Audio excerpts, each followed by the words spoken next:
से बड़ी block deals होती हुई दिख रही है और शेयर ब्लॉक डील होने के बाद 4% मजबूत भी होता दिख रहा है। शायद लोगों का ये मानना है कि आखिरी लॉट बिक चुका है। नायका की लिस्टिंग से लेकर अब तक बड़ी इवेंट्स जो हुई हैं उसकी पूरी डिटेल्स लेकर हमारे साथ नूपुर है। बताएं नूपुर।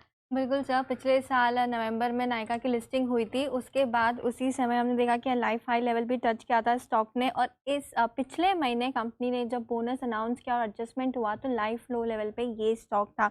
अब ड्यूरिंग द जर्नी देखें तो दो बड़े रेजिग्नेशंस आए कंपनी की तरफ से। जो ब्यूटी प्राइवेट लेबल है उनकी जो सीईओ थी टीना छाबरा, उन्होंने रिज़ाइन किया था अक्टूबर 11 2022 में। तो एक नेगेटिव न्यूज़ आई थी। फिर जो कंपनी के सीटीओ है जिनके पास काफ़ी ज़्यादा होल्डिंग भी थी ईसॉप के चलते, संजय सूरी जी, उन्होंने अक्टूबर 27 को कंपनी से रिज़ाइन किया था। मीनवाइल इसी बीच कंपनी ने बोनस भी अनाउंस किया, 5:1 का रेशो था। और इस महीने 10 तारीख को कंपनी का जो एंकर लॉक इन था वो भी ख़त्म हो गया। उसके बाद जो बिकवाली का सिलसिला शुरू हुआ वो अब तक ख़त्म ही नहीं हुआ है। 10 तारीख को हम देखें तो लाइट हाउस कंपनी के जो बड़े 2 एम्प्लॉयज़ थे उन्होंने स्टेक बेचा। 11 तारीख को टीपीजी ग्रोथ ने स्टेक बेचा। 15 तारीख को सिगैटी इंडिया मॉरिशस ने अपना स्टेक कम किया।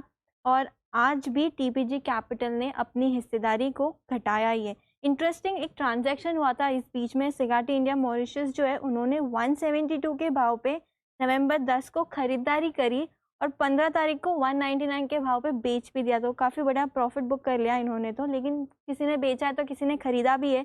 बायर्स की लिस्ट भी इंटरेस्टिंग है क्योंकि solitaire general, Morgan Stanley, Canada pension fund जैसे कुछ नाम सामने आए। वैल्यूएशन देखें तो FY24 पे EV2 सेल्स अभी भी 7.5 टाइम्स पर है।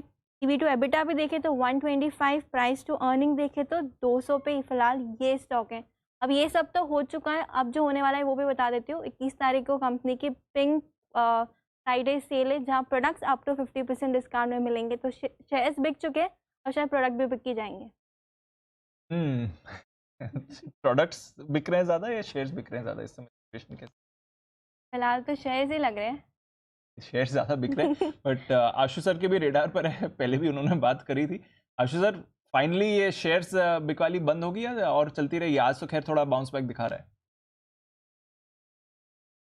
पांचू बंद भी हो जाएगी तो ये जो हैंड्स जो स्ट्रॉन्ग हैंड से वीक हैंड्स में जा रहे हैं या मतलब जो कहाँ जा रहे हैं वो इम्पोर्टेंट है। तो मुझे लगता है कि जैसे कई बार अनिल जी बोलते हैं कि प्राइस कंसोलिडेशन और टाइम कंसोलिडेशन, प्राइस से हो भी जाएगा तो टाइम बहुत लंबा लग जाएगा, तो टाइम बहुत बड़ी बात होती है। कोई मुझे नहीं लगता कि कोई बहुत बड़ी जल्दबाजी या अर्जेंसी है। तो पांचू जो अच्छा स्टॉक होता है ना वो आधा होता ही नहीं है। सबसे पहली बात तो मतलब वो बहुत रेयर फिनोमिना है। सबसे बड़ी जो अच्छे बुरे की डेफिनेशन होती है ना वो आधा नहीं होता। फिर वो आधे होने के बाद लगता है कि ये बहुत अच्छा भाव हो गया है तो कहाँ से घटा था। कोई लॉजिक नहीं है, कोई रीजनिंग नहीं है। जो अच्छी चीज होती है वो इतनी घट ही नहीं सकती है। तो मतलब plus again limited money opportunities available हैं। तो that is the reason Deepanshu, इस तरह के धोखे होने के बाद या स्टॉक्स में कोई मजा ना आने के बाद, दैट इज वाई मैं एक और डेटा बना रहा हूं और अनिल जी आपसे जरूर शेयर करूंगा over the months and years कैसे स्टॉक फ्यूचर्स और ऑप्शन में वॉल्यूम डिप्लीट हो रहा है और कैसे इंडेक्स ऑप्शन में वॉल्यूम बढ़ रहा है ओवर दी फ्यू मंथ्स। बहुत इंटरेस्टिंग डेटा है Anil ji. So more and more people for going to option. ऐसा नहीं है कि अनिल जी किसी का मन है, मतलब जो 23 से 27% की रिटेल पार्टिसिपेशन होती थी ऑप्शंस के अंदर इंडेक्स ऑप्शन में 36% पहुंच चुकी है, 37% पहुंच चुकी है और ज्यादा बढ़ेगी। उसका रीजन ही यही है कि stocks are not going anywhere. कहीं नहीं जा रहे हैं, थोड़ा बदलाव होता रहेगा। थोड़ा